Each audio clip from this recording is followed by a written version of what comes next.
Olá pessoal, eu sou a Júlia e junto com o Leonardo, Matheus Vitorino e a Natália, vamos falar sobre a síntese dos catalisadores, pelo método de coprecipitação.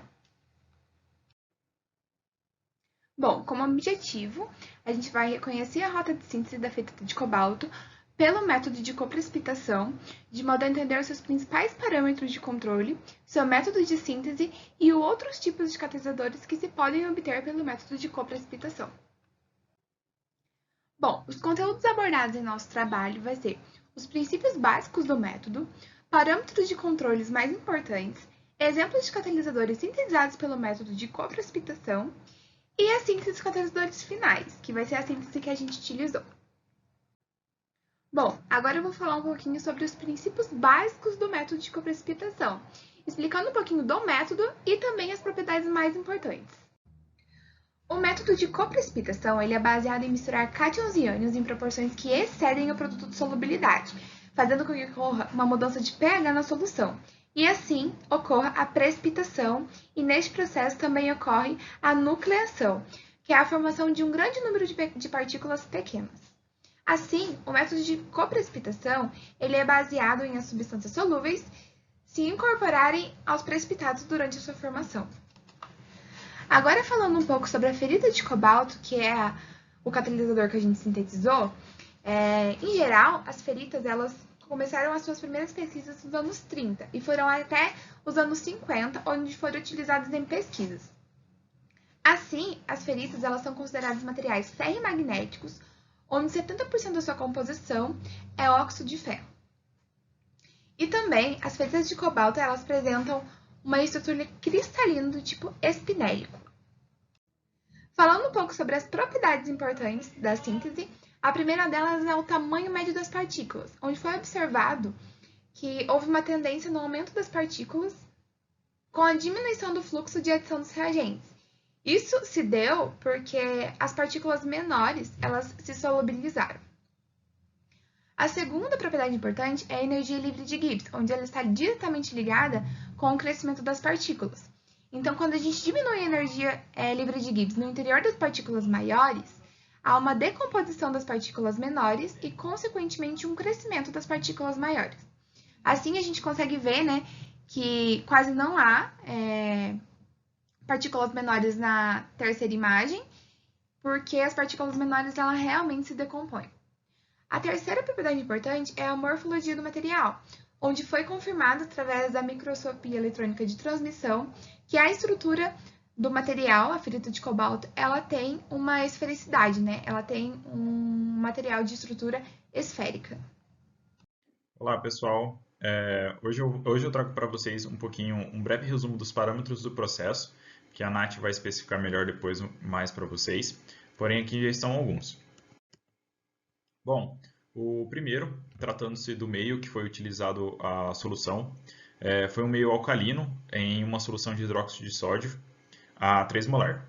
Bom, o procedimento ocorreu sem agitação e com gotejamento sem controle de fluxo também. O artigo em que analisamos, ele analisa também a questão da variação do fluxo e do tempo, que eu vou falar um pouquinho melhor depois, mas no nosso laboratório a gente só analisou sem o controle de fluxo e somente com a análise do tempo. Bom, a temperatura, houve um pré-aquecimento a 90 graus das soluções e para o meio reacional foi armazenado depois na estufa a 60 graus por 24 horas. Bom, aqui eu vou falar um pouquinho dos parâmetros da análise dos tempos de envelhecimento, do controle de fluxo e um pouquinho da estabilidade do catalisador. Bom, foi observado que na ocasião ideal do nosso artigo, teríamos um aumento do tamanho das partículas pelo tempo. E isso foi se observado nas estruturas de ferritas de cobalto, na formação dessas ferritas de cobalto a partir do tempo de reação de 60 minutos. Ou seja, quando os tempos de reação de 5, 15 e 30, houve uma formação incompleta dessas ferritas. E já em relação ao controle de fluxo, observa-se uma tendência no aumento do tamanho dos cristais com a diminuição do fluxo de adição dos reagentes. E possivelmente isso é devido à solubilização desses cristais menores que se dissolvem com o aumento do tempo de síntese. E sendo seus íons, então, eles vão ser incorporados aos cristais maiores. E em relação à estabilidade, ao fim de aumentar a própria cristalinidade e a estabilidade da ferrita, Foi realizado também um tratamento térmico em mufla, por 1 hora, onde houve um aumento do tamanho médio dos cristais aí, por volta de 10 vezes. Isso sendo explicado pelo favorecimento do processo denominado Ostwald ripening, e ele pode ocorrer de forma simultânea, né? Em especial nos materiais de policristalinos. Agora vamos falar do exemplos de catalisadores sintéticos por coprecipitação e os seus processos. O primeiro catalisador a ser falado é o óxido de ferro dopado com manganês. Ele é muito utilizado na purificação do gás produzido pela reforma de vapor de hidrocarbonetos, que tem por fim a produção de hidrogênio, que é muito utilizado no refino de petróleo e em compostos petroquímicos. O segundo a ser falado é o dióxido de estanho modificado com níquel. Ele é utilizado também no tratamento de águas residuais contaminadas por corantes de indústrias têxteis. O exemplo de catalisador a ser utilizado, que no caso foi a síntese realizada para esse seminário, foi a ferrita de cobalto. Os precursores desse catalisador foram o nitrato de cobalto e o nitrato de ferro. Esse catalisador tem enorme papel ambiental. Ele atua como catalisador fotofênton e tem a função de tratar águas residuárias contendo corantes orgânicos sintéticos, que causam riscos à saúde humana e ao meio ambiente por possuírem efeitos cancerígenos e por terem alta toxicidade.